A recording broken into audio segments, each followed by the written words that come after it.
Thank you guys for coming to my amazing listing. It's here at 3911 West Day. I'm Amber Abbott, and I'm with Westside Estate Agency.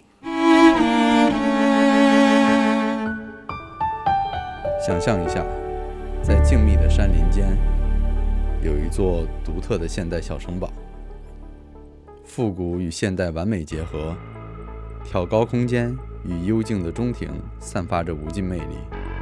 跟随我的脚步，一起来揭开它的神秘面纱。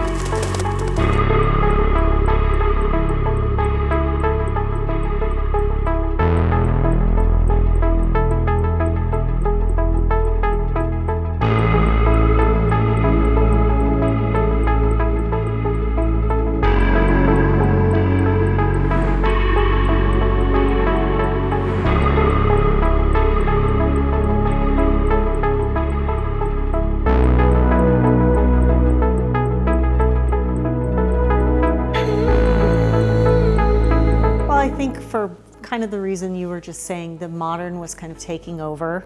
There was a lot of the modern farmhouse or Cape Cod, and you just saw them everywhere, and everything just started to look the same. And as you saw time goes by, some of the modern ones get dated very quickly, whereas this is very classic and timeless, and hopefully will live on for quite a while. 大家好，今天跟着我们的视频回到了 Studio City， 没错。一个非常久负盛名啊，加州人尽皆知的城市，因为它的 Universal Studio。当然，不光只有这些啊，周围有非常好的私校，比如说 Harbor Westlake 也是在周围。那今天这栋房子坐落在一个小的一个私人街区里面，它其实下面有一个铁门的，上来大概就只有7、8户的样子。这户呢又是尽头，那走到整个路的尽头，可以看到自己前面啊有一个自己掉头的一个停车坪，也有呼叫器、油箱。正对着是垃圾箱的位置，放到了这个门外面，可以看到中间这边是行人进去的这个小门啊，步道给行人准备的，直接按那个开关呢是可以呼叫里面的房主帮你开门。那这边有2个铁门，跟大家说一下，2个铁门工作原理其实不太一样。这个门打开了以后是直接往下面去后面的车库的位置的，那上面的这个铁门实际上打开了以后呢，是直接可以到房屋的正门的停车坪的位置，所以它2个门中间是不能做掉头的。整个外面是这样的情况，跟着我们进去看一下它房屋的前院。从它行人的门进来以后呢，右侧的门过来直接就是通向了前面这个小的停车坪，也是它正门的地方。其实这个房子它最大的优势，我觉得应该是隐私。其次呢，是它的整个的设计，别看是个2020年盖的房子，但这样的风格，在以这个现代风格居多的新房建筑的这个为主的房屋新房里面很少见，所以很难得，很稀有。那么镜头稍往这边过来一点，可以看到整个地面都是用大量的青砖做的一个铺设，上面这边其实做简单的那种掉头是可以的，你想环形掉头是差点意思啊。那我右手边这边也就是侧面的另一侧的门打开了以后，实际上是直接去它车库的位置。从车库位置可以下面可以看到2个车库门打开以后，室内停个4辆车都是没问题的，空间是非常大，包括下面小的停车坪，更多的访客的车都会停在这边。因为它上下地势实际挺高，所以它也就跟着地势呢，做了一个3层的结构给大家，也是一个应该能算是一个 hillside 的房子了。那 hillside 的房子其实在我们频道里面一直也是反复出现，这是加州我觉得蛮有特点的一类房屋，而且 hillside 的房子想盖得好确实不容易。你就想聪聪就盖这个房子，它的地基它要挪多少的土地方出去把这个地基做起来，这就是一个很大的花费啊。对啊，而且它这个落差挺大的。对啊，这个地儿我们当时也有想过，为什么前面不直接做一个掉头，它都有2个正车库的门了嘛？大家可能有疑问，真的落差太大了，就是除了 SUV 大 G 这种车以外，可能稍微底盘低一点的车根本就绕不过去了。家用 SUV 绝对托底。对，所以它只能这么一个取舍。当然你也是一个，你看有一个很优雅的可以下车访客落脚的一个空间啊，也有一个门楼的位置在这边，对不对？而且看到整体的建筑的外观，从外面看起来比较偏地中海的风格。那我们现在进去看看它房屋室内1楼的空间。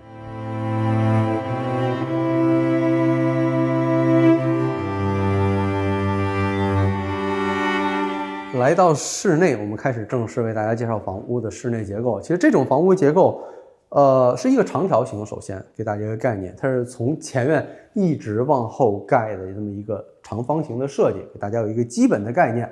那首先一进来是它的正式的一个佛爷的空间吧，简单的一个挂灯，可以看到都是那种铁艺啊，黑色的挂在这边，更多的复古，经典的气息。这边一个小的迎接的区域。那么往后面走2步，它房屋的主要空间在后面，但其实身后有一个蛮不得了的空间。首先右手边是它一个半旋转的楼梯，伴随着楼梯铁艺的扶手、木质的桅杆。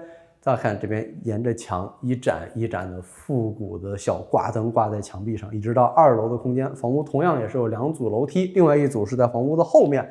左手边这边首先是一个 powder room， 简单的设计也非常的干净耐用，也是用的非常好的 granite 的石料，完成了整个前厅的一个接待空间。那最大的亮点啊，是我身后的这个空间。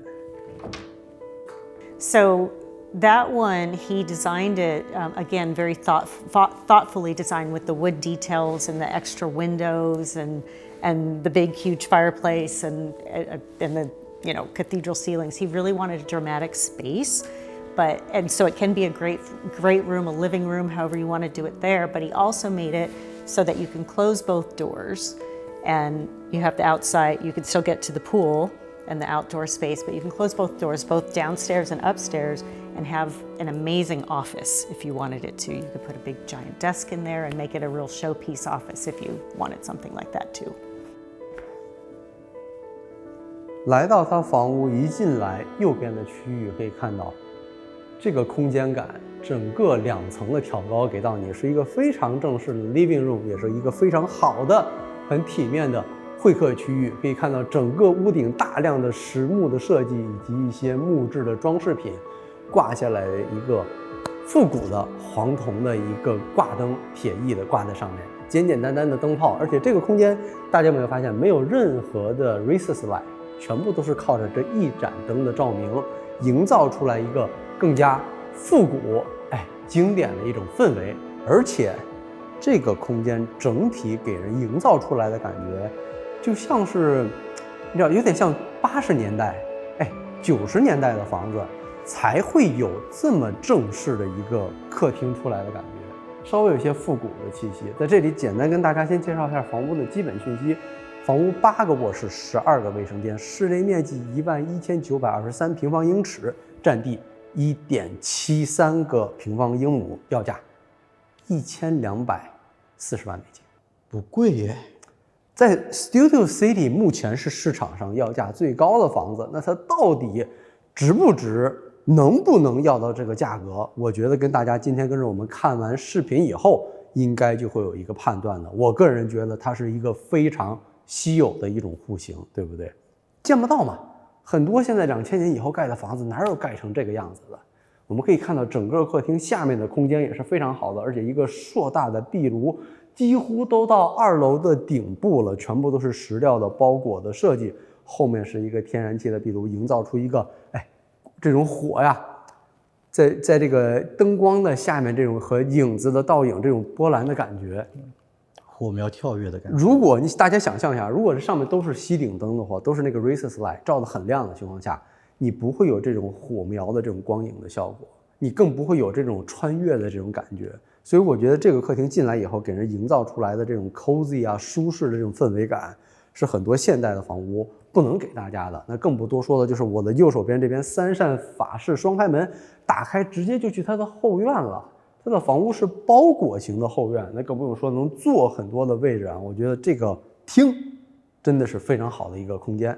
那跟着我们继续往前面走，从它主要的会客厅出来以后呢，回到我们的佛爷的区域。往这边，其实我正对着这边有一个小的一个储物空间啊，它现在是空白的。那你打柜子做储物，甚至你想再做一个卫生间，空间是绝对够的。我们再往这边走过来啊，去我右手边之前可以看到我身后啊，一个长长的走廊。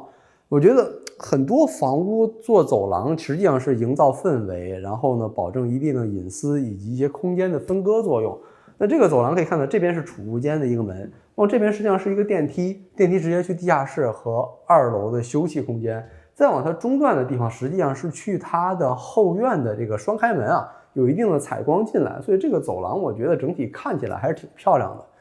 没用的小知识啊，问一下大家，大家知道为什么古代不是古代了，就近代或很多欧洲的房子，它走廊要做这么宽吗？就至少一人嘛。主要是为了满足那个时期欧洲贵族女性都是那种大蓬蓬百裙嘛，所以他一定要保证，一个女性穿着大百裙的时候，我从中间走过来的时候，裙子不会碰两边的墙，这是最基本的一个要求。有道理。如果达不到这个要求的走廊，就属于太窄了。所以这个走廊我觉得应该是没问题的啊，这是 OK 的。可以看见纵深感也确实很好。一会儿继续介绍，先跟我来右手边看它的休息区域。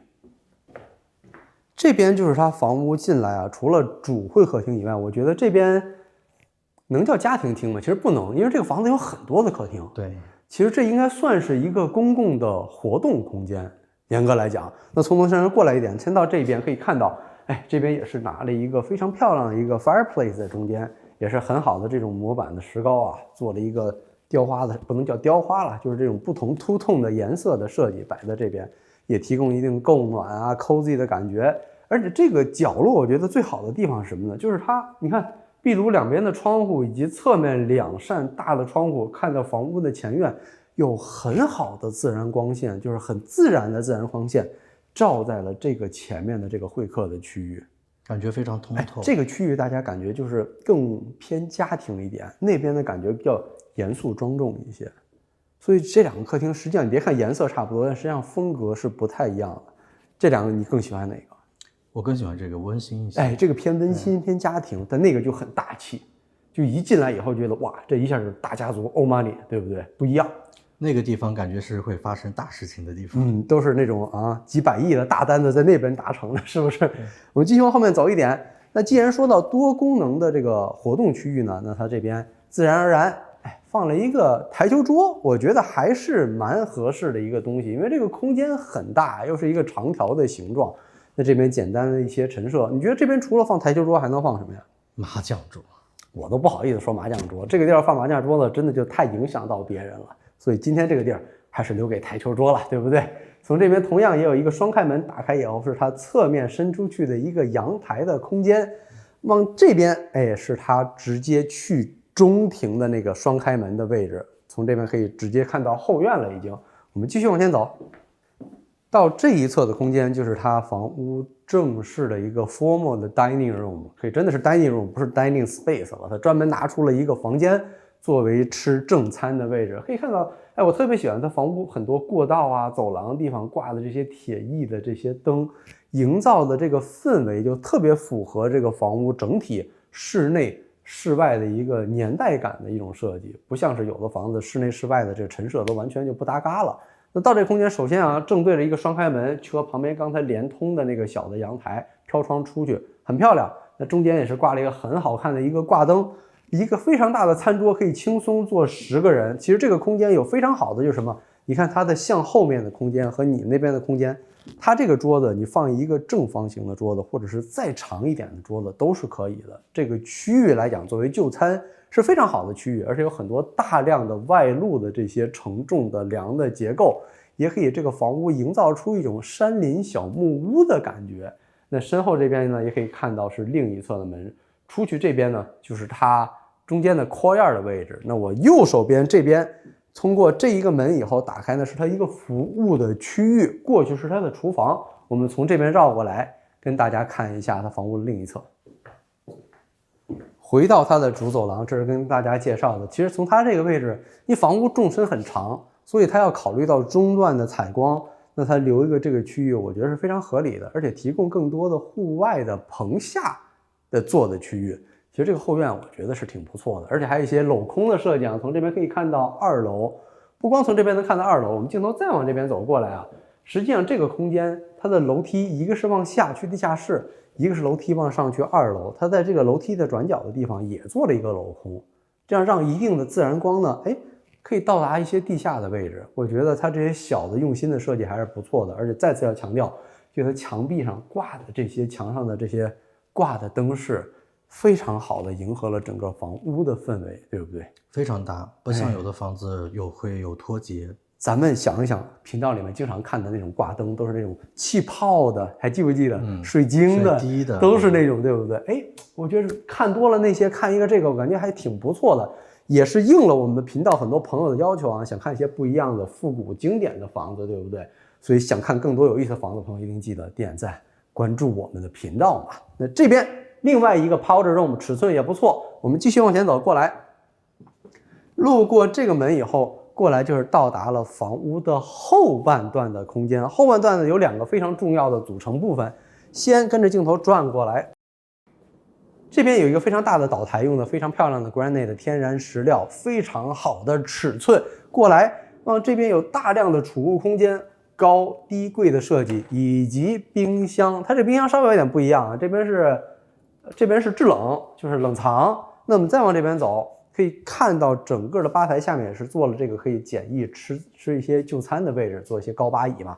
从这边就是它的服务区的那个小的空间，直接通向正餐厅。从这边一条线啊，哎，这个画面好漂亮，对，非常好看。哎，直接能看到那边的壁炉，很漂亮，就纵深感，房屋的纵深感一下就出来了。我们再通过这一侧，哎，它把2个冰箱分开了，对，就是左右各一个。冰冻的地方在这边，它被中间的这个走廊的地方分开2边了，非常有意思的一个设计了也算。我们再往这边走过来，依然沿用了同样的石料的台面，有更多的储物空间。身后的这边是它的 pantry， 里面简单的储物都可以。我们转过来一点啊，很多的窗户采光都没有问题，橱柜的系统也没有马虎，橱柜的下面都是有做一些射灯啊，让这个橱柜整体更轻盈，有一些漂浮感的感觉。上面那些柜子也是做了展示的功能，都做了透明的这些玻璃面的橱柜。那到这边一个非常漂亮的60英寸的 cooktop， 这个我觉得是现在家用能买到的最大的，就是除非你叠2个，要么就是60英寸的了。那同样的也是用的国民品牌沃夫的牌子，对不对？上面这个抽风，我觉得这个抽风挺好。就它的这个房屋的设计，你知道很多现代房子盖完我就说嘛，它就会过时。但这个房子，你别看它是20年盖完了，你现在看依然不会过时，依然会觉得非常的经典。包括它需要的，对不对？它的 puff filler 这边全部都有了，真的是挺不错。我挺喜欢这样的厨房的，现代的给人不一样的感觉。我个人喜欢这种更有一种做饭家庭的感觉。对，更有你想要做饭的欲望。哎，没错，更温馨，而且现代厨房给人感觉就是请像 Gordon Ramsay 那种大厨了，你知道吗？你们给我做个饭那种感觉，这个就是想自己上手的感觉了，对不对？我们镜头再往这边走过来，可以看到这边有更多的储物的空间，橱柜的把手呢，可以看到也是用这种深铜色的把手的设计，并没有说有什么银色呀、亮金色啊、太跳的颜色，没有。我们镜头再过来，这边2个洗碗槽正对的设计还是不多见的，巧了是不是？但我觉得这个设计挺棒的，两边距离特别短，它可以来回切换着。哎，没错，它其实在用的来讲，如果你想这么大的台面，它放在任何地方都行，它为什么偏偏要跟它对在一起，对不对？我觉得就真的是方便2个地方，如果需要去用的话，转身去用的话，非常的方便。包括你看洗碗机嘛，也都是在这个旁边嘛，所以整个这个空间，包括这边还有一个洗碗机，对不对？所以它专门这个空间，我觉得设计的非常的合理了，而且是非常的好用。这边同样要一个开窗，可以有很多的自然光过来，而且这个房屋跟大家说隐私非常好，就别的人家根本就看不到里面是做什么的，对不对？而且这个房子还有名人之前租过，对不对？只不过有保密协议，我们不能说是谁啊。来，这边可以看到2个非常复古的挂灯放在这边，跟我们平常看的房子也不太一样。镜头继续往这边走，跟大家多提一个啊，当然这么大的石板不可能是一块了，这边有一个非常不明显的分界线，也做了一定的 book mesh 的设计。过来到这边，一个 built-in 的一个 microwave 保温箱放在这边的位置也是非常的好。然后又到了这个小桌子，厨房放桌子，以前的那个年代，家里的女主人或者管家，坐这边记个账啊，简单处理一些东西，有这么一个空间保留给了大家。做作业呀，准备食谱呀。我就知道你想说这个东西是不是？就妈妈在那边做饭的时候，小朋友在旁边盯着写作业是吗？不需要，美国应该不会这个样子，对不对？我们镜头再往这边走过来，身后可以看到了，这是它真正的家庭厅的位置，对不对？它的 family room 可以看到沿用了整个屋顶裸露出来的承重梁的这些设计，一个转角的 L 型的沙发，非常舒适的放在了中间的位置，下面垫了这种毛茸茸的地毯，踩起来也更加的柔软舒适。一个半飘窗设计出去的一个法式开门，通向后院，一会儿为大家介绍。我们镜头再过来一点，到这个中间的位置来，可以看到身后这个 Fire Pit 的设计就稍微不太一样了，对不对？它这边有点偏西班牙风格，就是小花砖围起来，那外面是围了一个木框，而且还是做旧的设计，更给你一点那种就是山里面的木屋的那种感觉。那上面挂了一个非常漂亮的一个圆的一个空镜。那身后这边，其实聪聪如果站在中间的位置，可以也能看到啊，就它 Fire Pit 的两侧是有2个通道的。那过去那边实际上是什么呢？是它的一个早餐厅的位置。那早餐厅呢，在整个 Fire Pit 是从这边看过去的。一个很舒服的位置，感觉是房屋延伸出去的一块，三面全部都是窗户，那中间也有这种挑空的结构在这边。我觉得作为一个早餐厅，离厨房很近嘛，我觉得设计来讲，这个位置是非常非常好的。那么整个房屋1楼为大家介绍完了，跟我们去看一下这个房屋的地下室。来到它的地下室的空间，因为很多 hillside 的房子，反正也是沿着山坡建的，一定会给你一个地下室，对不对？那一过来，其实它有一个 L 型的通道。先跟我来右手边这边，进来是它的一个电影院。那我觉得这个电影院，反正电影院放地下室嘛，大家不用说，肯定是很合适的空间。但它营造的这个氛围特别有那种年代感和穿越感，是不是？对，全部都是这种老的感觉。木质的结构，但它老，但是它不旧。老和旧其实还不太一样，它更多的是给你这种复古的感觉。那可以看到我们之间的这个尺寸，作为一个电影院来讲啊，绝对是够大的，完全够。对啊，它这个沙发放在这个空间里都显得有一点小了，是不是？对，有点这种感觉，是不是？空空的小小的，空空的小小的。那这边其实也是看到一个3层的设计，周围也是用木质的墙板做了包裹，包括它的音响啊、低音炮，全部都做到了那个墙内了，做了一个 built-in 的设计。而且从稍微再往这边过来一点，可以看到。它不光是一个电影院，它电影院的身后这边是有一个正式完整的水吧的，这个我觉得就是电影院里面特别加分的地方了，对不对？我在这边放一个椅子，支在这边看着电影的时候，烫一个小火锅吃一吃，那个感觉真的就非常不错了。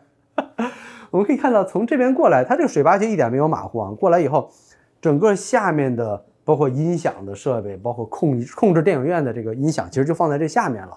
包括这边吧台、水吧上面的柜子，而且还特别贴心啊，放了一个 microwave 在这边，就是你如果最方便的时候想打一个那种袋子的爆米花或者是 hot pocket， 在这边都可以完成了。一些小的储酒的酒柜下面全部都放好了，所以我觉得就感觉是那种家庭看电影，这边有一个服务人员是特别合适的。而且为什么呢？身后这边对，酒柜就在背后，一个超大的恒温藏酒空间。这个恒温藏酒空间是能放600瓶酒的，给大家感受一下。我觉得这还是挺不错的。而且从这边开门，实际上就是去那个后院那个停车坪的位置，所以这边是直接能通后院的。我觉得这个藏酒是正式的一个藏酒的位置，如果经常看到太阳底下晒的那个是不太适合藏酒的。而且地面用的小花砖啊也蛮特别的，很漂亮。是不是就跟那个2楼的 family room 的 fire pit 周围的那个小花砖好像是一样的吧？是不是一样的？类似的差不多。对对对，所以我觉得反正它这空间安排特别好，看电影院一个酒吧，那后面就是藏酒的空间，所以他把一个品酒看电影的这个整个一个活动啊，它是一个完整的一个闭环了，对不对？我们从这边下来2个台阶过来，出来继续为大家介绍。身后呢是它卧室的区域，我们先往这边转一下啊，就是楼梯一下来正对的是一个大的房间，你把它当卧室是完全可以的。从这边过来以后可以看到啊，侧面拉门拉开是去下面一个侧院的地方，一会儿为大家详细介绍。那这空间实际上是非常好的，整个空间的尺寸没话说。作为卧室来讲，你放一个 king size 的床都是可以的。那唯一大家可能会觉得，层高不是很高，那这个跟大家也解释过了，很多房屋的层高限高，1楼、2楼很多区域是有要求的，不是说咱想建多高就建多高啊。那这边是一个卫生间，完整的卫生间，很大的一个淋浴间。我特别喜欢这个房子很多次卧室的淋浴间，它次卧室的淋浴间其实都不小，我不知道聪聪有没有每一个都进啊？我挑了几乎好像都进去看了一看，它淋浴的空间尺寸都不错。因为很多咱们看的房子，实际上客卧的淋浴间并不是非常的友好，就感觉就很凑合一下，站在那边，哎，就凑合能淋就好了，是不是？好，继续往这边走过来。这是另外的楼下一个半位，它的 powder room 的位置可以看到非常的合理，几乎所有的公共区域、娱乐区域周围都大概去几步的范围内，它都是有一个半位的。那开玩笑，12个卫生间不是开玩笑的，对不对？你想，它卧室才8个呀，对，所以它有额外的4个就专门服务公共区域的。那么这边走呢，这边是它的洗衣房的空间，洗衣房也是有自己的 sink， 洗衣机其实你要放个3台，我觉得也是能放得下的啊。继续往这边走。去这边之前先过来一点，这边是它的一个电机房，包括什么电路啊、热水器啊，都是放在这边了。左边这边打开了以后是它的室内的停车库，停车库在这边从这上下车，而且我觉得特别好的一点是什么？就这个车库打开以后，旁边是什么？电梯。哎，就是你开了以后，你从车库电梯直接你说上自己的主人房，去你的比如说一进门的地方都可以。它电梯就放在车库一进来，我觉得它放的位置也是非常好的。那么再往这边转过来，这一侧是另外一个卧室，可以看到它每一个客卧的尺寸，我觉得都算是出类拔萃了。你看客卧有一个进来这么大的一个小的所谓的玄关的区域，卫生间也是有shower可以淋浴。那这边柜橱里面其实都是走入式的，空间是 OK 的，只不过就是里面的柜子啊，它没有给你打非常好的架子，那就是简易的摆放陈设一下。如果有需要的话，哎，以后谁住进来，自己根据自己的喜好和如何规划打更好的这个隔断嘛，对不对？而且这边呢，它现在其实也是个卧室，它展示成为了一个健身房的设计。但这个健身房设计其实也挺合理的，因为透过这个门出去以后啊，可以看到一个像小鸟笼亭一样的位置。那个小鸟笼亭从两边有2个步道下去，是它下面的一个。用咱们的话讲叫小菜园了，实际上是一个小花园，哎，一个小花园的一个设计，在里面种点自己喜欢的花花草草啊，养一些植物都是可以的。而且是感觉是有点山地小花园的那种小径的那种感觉，它是有坡度下去的。上到2楼，它主要的2楼实际上都是卧室，没有任何的公共活动空间吧？我没记错，没有，没有。唯一算是一个2楼的景观就是这儿。哎，我觉得因为我刚才在下面嘛，从上面看的感觉，哎，完全不太一样啊。可以从上面看到更完整的这个屋顶的结构，还这边特意留出来一个室内的 Julia balcony， 我觉得非常有意思。这个设计真的是很少见了，就现在的房屋里面真的很少了，但很多这种设计能增加你房屋的一些细节、一些低调的东西，给大家更多的层次感。对，我愿意称作是很有戏剧性的设计。哎，有点像那种 opera 一打开那种啊，就开始男高音的感觉了，是不是？那当然正门上来以后也是非常漂亮的挂灯。我的左手边这边呢是一个卧室，其实我和聪聪一上来以后一致都觉得这个卧室反而挺好的。对，特别，因为这个卧室设计特别好，在房屋的前面。它有一个延伸出去的一块地方，我觉得那个区域来讲是蛮好用的，它每一个卧室因为够大了，全部都是套位，有自己的卫生间，而且我觉得这个卧室啊，是我聪聪进来以后一直都有点迷糊。为什么会有点迷糊呢？首先身后啊是个储物间，不跟大家多介绍，就是大家现在画面里已经看到了，就如果你一进这个房间，你是不是就直觉这就是个主卧室？对，巨大。先不说大的问题，哎，这个氛围太好了。你看这两边，这边有个小的 Julia balcony， 对不对？那中间一个非常漂亮的 fire pit 的这个壁炉，侧面窗户看到房屋的前院，而且这个角落的空间也可以看到，哎，两面采光，正好是房屋靠前的这个整个的角落，而且这2扇窗户太漂亮了。隐私又好，看出去远处的 San Fernando Valley 的这个山谷也好，外面的树啊，绿树成荫，哎，就跟度假的感觉一样啊。如果你想想，你早上睡醒了，躺在这个位置，睁眼望去周围，那是什么感觉？但可惜它不是主卧，对，它竟然这样都不能做这个房屋的主卧。你想，那这个房屋的主卧得多棒啊！侧面是它的卫生间，只供1人使用，可以淋浴的。所以这个房屋我真的是爱了。如果我住这个房子，我可能会愿意。我宁可要这个房子。继续沿着走廊去介绍，大家其实这个走廊就是1楼一进来以后那个走廊的空间了。对，来测量一下，没问题。够。你得穿个裙子里。那你太难为我了，我也得有啊，对不对？下次。所以你是愿意的，对吧？只是没有道具。那是有道具肯定可以，你请你的女生朋友借我一个大蓬蓬裙，好吗？好，来这边是它的电梯梯，电梯到2楼的位置，我觉得很合理啊。相当于其实你看它电梯摆放其实挺有意思的，在地下室的时候正好放在车库的位置，挺极端的位置，是不是？对，但很好用。那1楼呢和2楼的位置正好呢在房屋靠中心。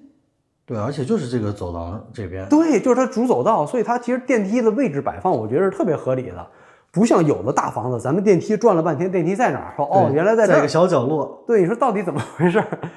继续跟大家介绍房子。首先，我正对的这两边啊，它其实是2个对称的反过来的房子，它共用一个阳台，都有自己的卫生间、自己的衣帽间，尺寸也是非常的好啊。2个卧室可以看到侧面的山谷的景观，尺寸很好。我觉得这2个卧室放在一起特别可爱。你要是有兄弟俩，一人一个，对不对？关系好的话就打通了。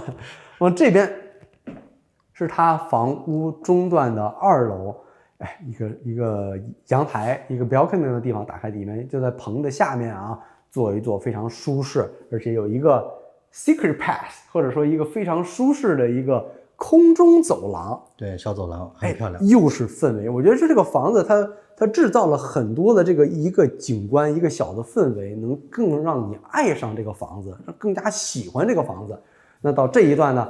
同样的，就是它从1楼通向2楼的楼梯间的空间也是挑高的设计，裸露了这个木条的 beam， 也保留了窗户，而且大量的挂灯。我觉得这个位置上来，紧接着身后的主卧室，对不对？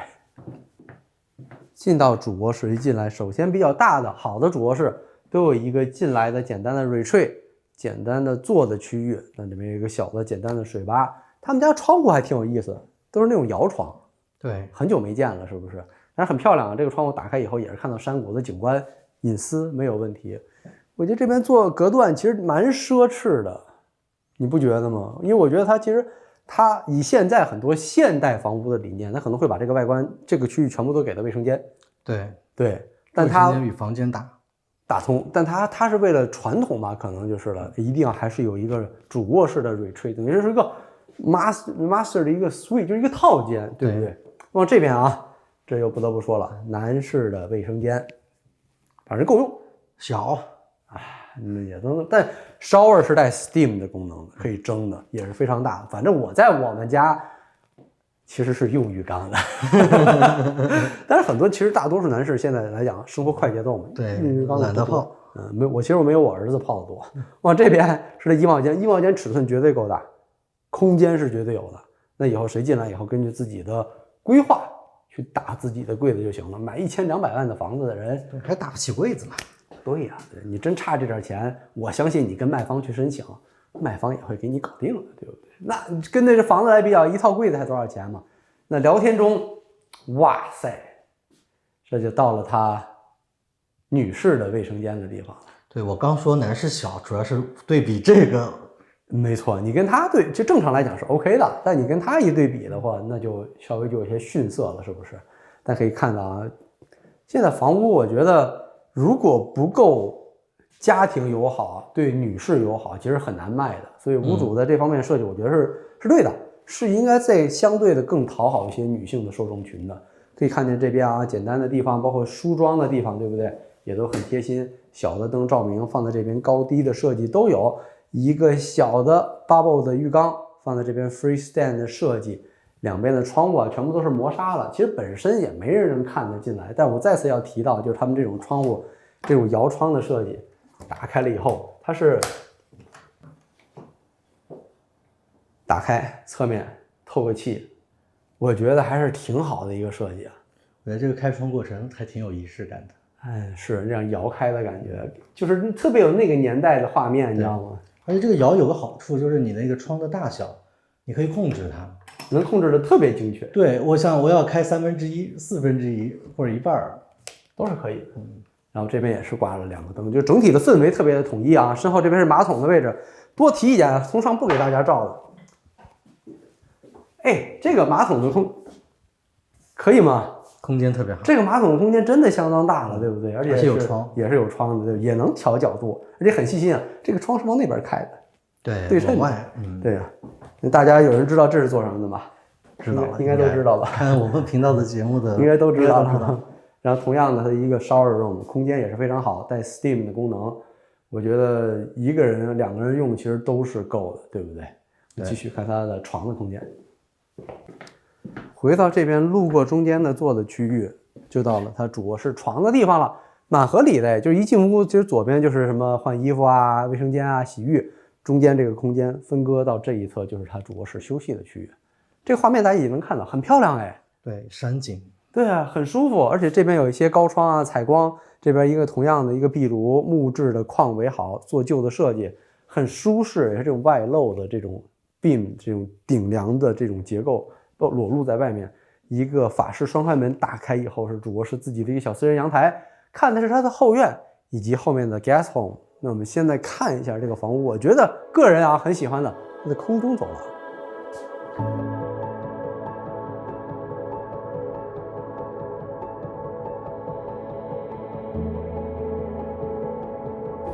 从2楼的房屋中段出来，这边呢就到了它2楼的一个balcony，我觉得很舒适。首先感觉，因为它整个都是屋檐下面的，对不对？对，挡风遮雨，对不对？它是坐在这边， 2层，哎，很舒服。而且从这个角度，哎，沿着那个蜿蜒、那个蜿蜒的小道步道，直接看到后面房子，就感觉像另一户人家一样。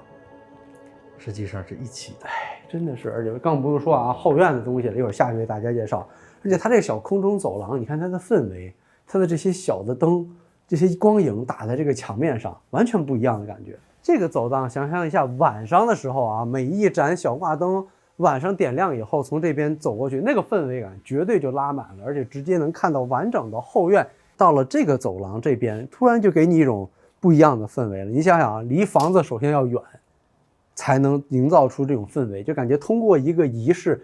台阶一步一步慢慢的走到了一个心中的也好，或家庭的一个僻静的港湾啊，坐的一个区域，到了这一边，一个完全几乎是封闭的空间。为什么？你看很多冲外面的窗户这个地方都有这样的窗帘啊，你可以合上。如果太冷有风，那想晚上和家里比如小朋友或者是伴侣在这边喝一杯红酒， 对不对？坐在这边看一下后院啊，灯火点起来，舒适一下。那这个氛围绝对拉满，私密而温馨。或者放一个麻将桌在这个位置，对，打扰不了别人，打扰不了任何人。哎，我这已经很贴心了，好不好？观众朋友，你们觉得这个地方不合适吗？我觉得很合适啊，而且下面还有一个酒吧呀，从这边还能看到后院啊，对不对？不打扰到任何人。对，如果像还有一种叫围炉煮茶，哎，弄个茶室，对不对？对像很多华人的朋友，什么棋牌室啊、茶室都可以放在这个位。哎，我特别喜欢这个小亭子。现在突然你这么一说，而且下去从这边有一个回旋的楼梯啊，下面就是它的酒吧服务区啊。从这边下来，不得不说它整个房屋的私密性真的非常好，因为我已经到了它的庭院了。大家从镜头里可以看到，庭院周围没有任何的邻居可以看到你，右边是高山。下面是整个的植林植被给它围满了，不可能有任何外面的人家能够看到你院子里面的活动。那么这边过来给大家开始介绍这一侧的设施啊。这边打开首先是一个半尾，就是给他外面活动的人使用的嘛，你不可能大老远跑到屋里面用厕所嘛，对不对？我们再往前这边走，右手边这边是它的一个室外厨房的地方，里面比如说烤肉台啊，包括抽风，对不对？以及它的洗碗槽，包括它的小冰箱，全部都有一个小的吧台在这边，也可以进行简单的 serve。做这边，我觉得作为一个户外厨房是挺好的啊。然后再往下面，它下面有大量走廊的空间啊，后面当然去服务的区域，就捡山上的树，都是有可以过去的地方。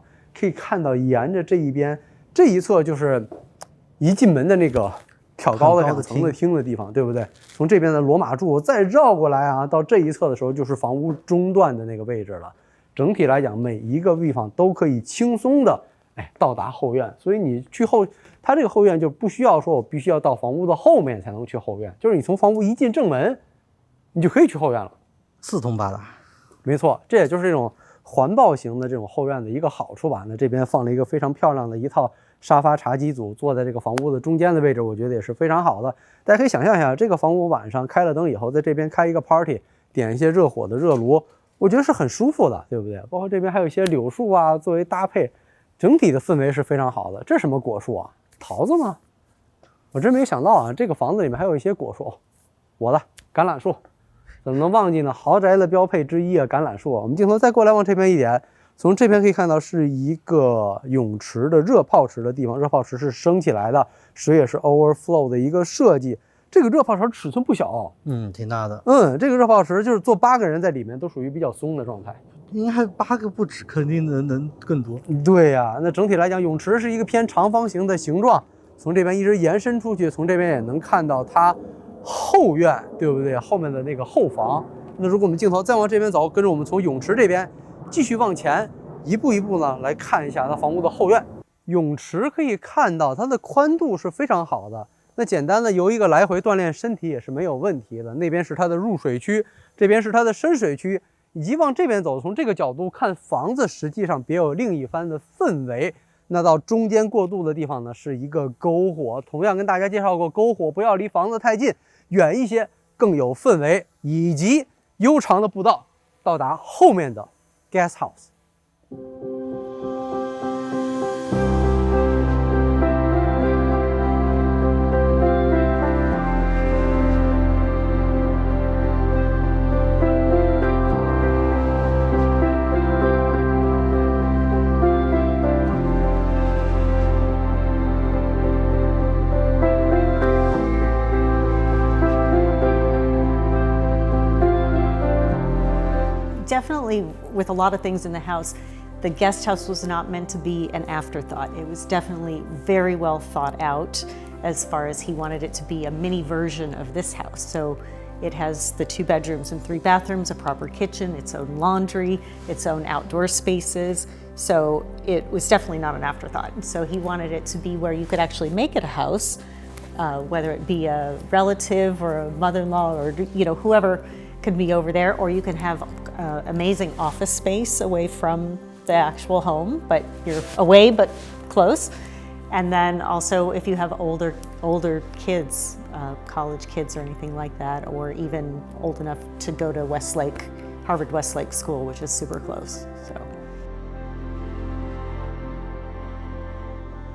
它整个房屋的 guest house 是处在整个地块的最后端，这个真的蛮少见这样的房子的，是不是？你说你要通过这个幽静的小路，哎，从这个角度我发现看更漂亮。对，就这个房子总会有这么一个 moment 给你感觉，哎，你会爱上这个房子，是不是？而且楼上那个卧室的窗看过去也很漂亮。对，就太多的这一瞬间会让你爱上这个房子。包括你看围绕的这个小阳台出来，就这个房子是我们见过最不马虎的 guest house， 非常的棒。首先一看一进门啊 ，guest house 前面还要做一个水景的欢迎仪式，对不对？这只是 guest house 好不好？从这边进去看一下它的室内。到达它的 guest house， 这个你说一进来看到的画面，你敢想象它只是一个客房吗？完全不敢想象啊！首先这边有一个卫生间，给1楼客人使用的卫生间，能洗澡。1楼没有卧室，对，关键还能洗澡。对，还有一个卫生间。然后最漂亮的是什么？就这边这一组的窗户和大法式开门，直接看到外面的阳台。就通常来讲，只有主房你才能看到这样规模的窗和门，是不是？以及现在大家看到的这个画面，这个客厅，这很多正常的房子，你看咱们看的稍微小一些的房子，无非就是这样嘛，这客厅对不对？这个尺寸，壁炉也一点没有马虎，这个壁炉就跟咱们一进来的那个大吊顶的那个高厅，只不过稍微矮一点、小一点而已。它把前面的装修的细节风格延续到了后面的 guest house。它不像咱们之前看过，忘了哪个啊，就是 guest house 的风格和主房没任何关系。对，那个挺常见的。对，很常见了，因为它毕竟是 guest house， 大家在这边手头紧一紧也是很正常的。但它完全没有啊，这是一个很舒服的、独立的那种 townhouse 的这种感觉都有了，是不是？你就再往这边过来一点啊，这一侧为什么说它没有马虎啊？它是一个完整的厨房，对，冰箱、吧台、洗手池、挂着的灯，以及那边完整的 cooktop 上面能抽风，就是它是完完整整可以让你们做饭生活的厨房。不算是一个简易的厨房。它完全不是简易的，后面还有一个洗衣房，也可以自己洗衣服。你说我一直在想，你说要是咱们自己使用，什么样的家庭会用这样的一个空间？因为它又在房子的最后面，家里的长辈，对，或者是远房的亲戚过来度假。哎，那我觉得真的给亲戚住很体面了，非常的重点照顾的感觉了，是不是？我们从这边还有楼梯，下面楼梯间啊。上去，这个楼梯也没有马虎，很漂亮，铁艺的这些围栏、木质的把手，我们上去看一下它楼上的卧室空间。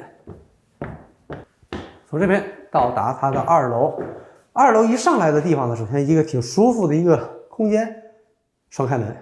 没想到房卧沿山的另一侧又给了你一个这么大的一个小的露台啊！我觉得是巨大的一个露台是。对，因为它是我跟大家讲，它沿着山建的 hillside 的房子，它能在每一个位置都给你这么大的空地和平台，是蛮不得了的一个事情的，对不对？后面这边首先这有一个卧室啊，也有一个 Juliet balcony 看的侧面的山谷，采光非常好，自己的卫生间尺寸也蛮舒适的，而且前面这个卧室也非常的特别。这个卧室相当于这栋guest house 的主卧室吧，可以说对，不过分。这边是它的衣帽间，从那边出去是它的卫生间，空间也非常好，装修和主房一样，非常的统一，而且它层高也是蛮不错的。亮点之一，大家可以看到啊，就是它这个出去的 Juliet balcony 的上面啊，它特地给你挖空了一边，对，像个小天窗，哎，让它有更多的光线从不同的角度可以照到这个卧室里面。当然，从这边其实已经能非常漂亮的看到主房啊，自己的院子的景观。隐私也就后面这个房子就感觉更像一个世外桃源一样了，而且从这个双开门的Juliet balcony打开以后，看着远处的山谷，我觉得景观也是蛮不错的。当然也能看到对面一些零星散散的邻居。而且它有个小阳台，对，小阳台看出去也是很舒适的。那么这一侧的房屋已经为大家完整的介绍完了。今天的房子完整的为大家已经介绍完了，再次感谢我们的 listing agent Amber 给大家这个机会，和我们一起来欣赏这栋独特的房子。喜欢我们视频的朋友一定记得点赞、关注，我们下期再见，拜拜。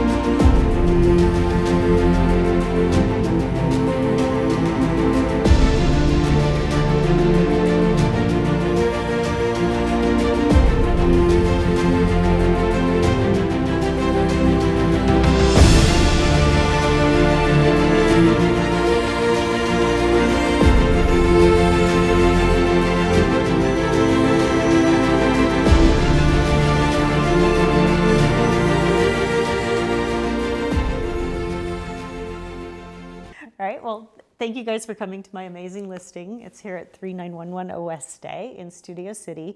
I will mention it. Oh, wait, sorry. I just, Who you are? We have to know that. yeah, I forgot who I am. No worry, let's do that.